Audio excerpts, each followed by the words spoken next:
வணக்கம். மாதங்களில் நான் மார்கழி என்கிறார் பகவத்கீதையில் கண்ணபிரான். நமக்கெல்லாம் சூரியன் உதித்து மறைந்து மீண்டும் உதிக்கின்ற நேரம் வரை ஒரு நாள். அது மாதிரி தேவர்களுக்கு தை மாதம் தொடங்கி மார்கழி முடிகின்ற வரை ஒரு நாளாம். தை மாதத்திலிருந்து ஆணி வரை பகலாகவும் ஆடியிலிருந்து மார்கழி வரை இரவாகவும் இருக்கு. இப்படி இரவினுடைய வைகரை பகுதியாக இருக்கக்கூடிய மார்கழி தேவர்கள் வழிபடக்கூடிய நேரமா இருக்கு. அதாவது வைகரை அப்படிங்கிறது அது விடியற்காலை 4 மணிலிருந்து 6 மணி வரை. இந்த நேரத்துல நம்ம தூங்கி எழுந்து நம்ம மனம் ஒரு தூய சிந்தனையோட இருக்கும். இந்த நேரத்துல நாம இறைவனை வழிபட்டா அது மிகச்சிறந்த வழிபாடா இருக்கும் அப்படிங்கிறது நம்பிக்கை.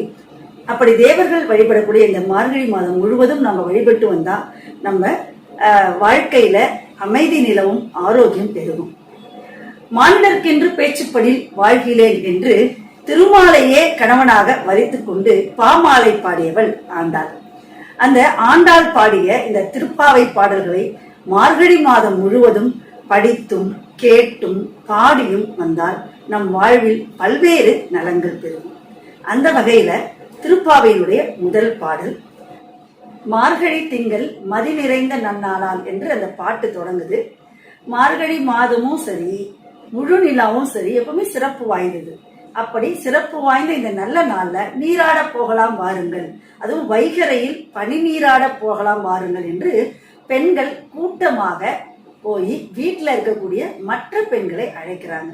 இதுல நேரிழையீர் அப்படின்னு ஒரு சொல்லுவோம். அதாவது பிற பெண்களை அழைக்கிற போது அவளை புகழ்ந்து அவங்களை முன்னிலைப்படுத்தி எங்களோட வாங்க அப்படின்னு சொல்லக்கூடிய ஒரு சொல்லா நம்ம இதை பார்க்கலாம். ஆண்டாள் இருக்கிற ஸ்ரீவில்லிபுத்தூரை ஆயர்பாடியாவும் அங்க இருக்கிற பெண்களை ஆயர்பாடி பெண்களாகவும் கற்பனை பண்ணி அவ அழைக்கிறா. அப்படி கூப்பிடுகிற போது கண்ணனினுடைய சிறப்புகளை சொல்றா. கண்ணன் எப்படிப்பட்டவன்?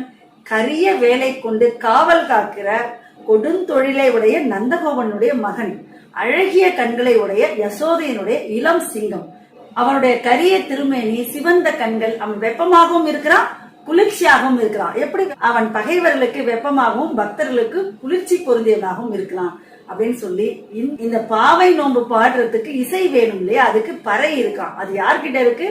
நாராயணன் கிட்ட இருக்கு. நாராயணன் நமக்கு மட்டுமே தருவான் அப்படின்னு பெருமையோட இந்த பாட்டுல சொல்றா.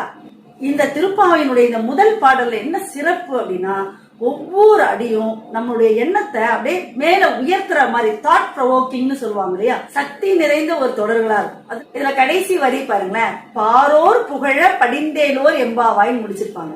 எப்படி புகழறாங்க இந்த உலகமே?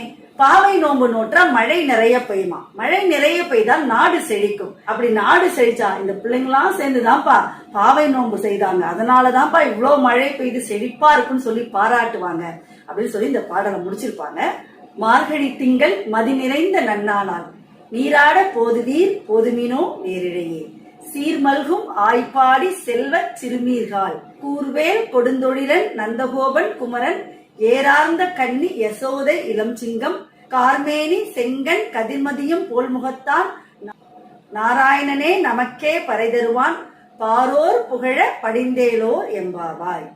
நன்றி, வணக்கம்.